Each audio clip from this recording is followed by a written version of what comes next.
Makot Daf Yud Aleph. 8 sujets dans ce Daf. Premier sujet. La Gemara ramène 3 marlokot entre Rabbi Yehuda et Chachamim. Première marloquette vient expliquer le pasuk qui dit à propos de Yoshua, Vaidaber Hashem, Hashem a parlé à Yoshua. La Gemara dit que parler à Yoshua c'est une parole dure. Pourquoi dure à propos d'Arem Miklat? Soit parce que c'est un chiyuv minatora, soit parce que Yoshua ne s'est pas dépêché de réserver les villes de Miklat. Deuxième achloket. Le pasuk qui dit Yoshua a écrit dans le livre de la Torah d'Hachem. De quoi il s'agit? Soit il s'agit des 8 derniers psukim de la Torah que Yoshua les a écrits puisqu'ils ont été écrits après la mort de Moshe. Soit Yoshua a écrit dans son livre donc de Yoshua la paracha des villes de Miklat qui ont été mentionnées déjà dans la Torah d'Hachem. Troisième achloket, un Sefer Torah qui a été cousu avec des fils de lin, est-ce qu'il est kasher ou pas soul? Machloket. Deuxième sujet du Daf.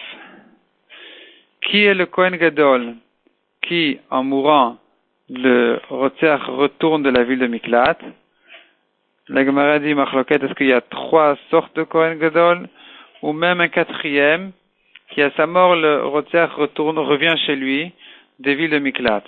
Donc, premier Kohen Gadol, c'est un Kohen Gadol du temps du premier Beth Amikdash où ils avaient le Shaman Amishra, donc ils mettaient de l'huile spéciale sur le Kohen Gadol. Non seulement lui, même un Merubeh Bgadim, donc un Kohen Gadol qui n'a de spécial que les 8 Bgadim, les 8 habits du Kohen Gadol. Et un troisième Kohen Gadol, c'est un remplaçant, un Kohen Gadol remplaçant qui a remplacé le vrai Kohen Gadol. Quand ce remplaçant-là il meurt, le Rotzeach revient des villes de Miklat. Rabbi Yehuda ajoute, même le Kohen qui est responsable des guerres. La halakha est comme Tanakama, que le Kohen qui est responsable des guerres, il ne revient pas, quand il meurt, l'assassin ne retourne pas des villes de Miklat.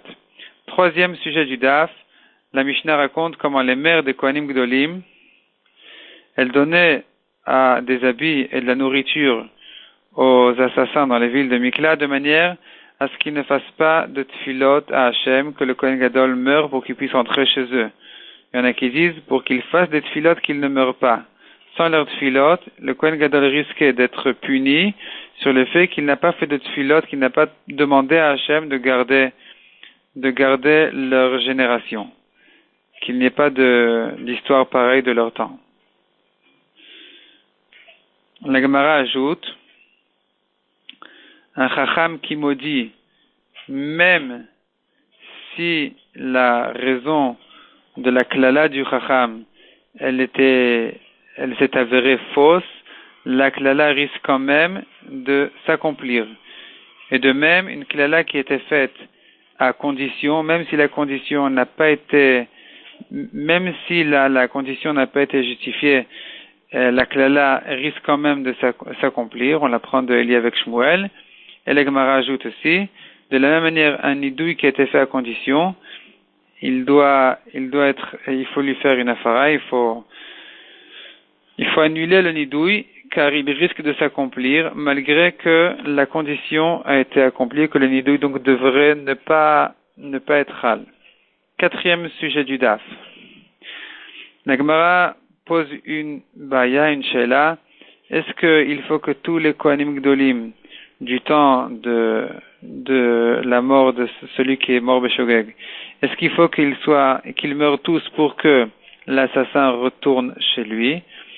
Ou bien il suffit de la mort d'un parmi eux?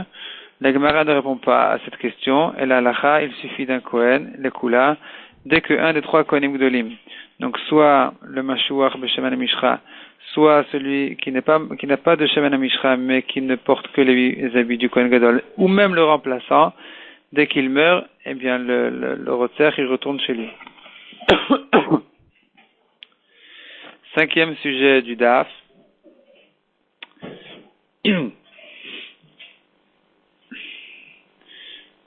Un Rotzeach qui a été jugé.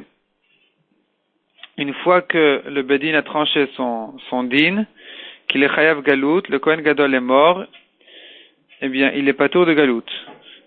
Deuxièmement, Deuxième cas, si avant le Gmar Din, avant que le Bedin ait tranché son din, le Kohen Gadol est mort, et on a nommé un autre Kohen Gadol après lui, le Rotzer doit attendre la mort du deuxième Kohen Gadol. Troisième cas, si le Gmar Din a été fait sans Kohen Gadol du tout, dans un cas où le Bedin a tranché le din de ce Rotzer qu'il est Chayav Galout, à un moment où il n'y avait pas du tout de Kohen Gadol, eh bien ce Rotzer ne pourra jamais ressortir des villes de Miklat.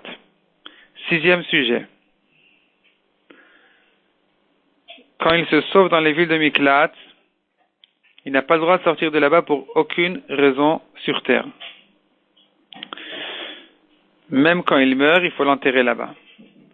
Septième sujet. Non seulement la ville protège le Rotzer qui est venu se sauver dans cette ville-là, dans la ville de Miklat, mais même les 2000 amot tout autour de la ville, qui sont le troum de la ville, le protègent. Dès qu'il est sorti du troum de la ville, des 2000 amot qui sont autour de la ville, est-ce que le Goel Adam a le droit de le tuer ou pas? D'après Rabbi Yossi Agili, il y a une mitzvah pour le Goel Adam de le tuer, et les autres ont le droit de le tuer. D'après Rabbi Akiva, le Goel Adam a le droit, mais il n'a pas de mitzvah, et les autres n'ont pas le droit de le tuer. S'ils l'ont tué, il y a une girsa qui sent que celui qui l'a tué, il est chayav, une girsa qu'il n'est pas chayav. Huitième et dernier sujet du DAF. Celui qui a eu déjà son Gmardin, le Bedin a déjà tranché son din qu'il est chayav galout, et il est mort avant de partir en galout. On l'enterre là-bas. Il faut amener son corps pour l'enterrer dans les villes de Miklat.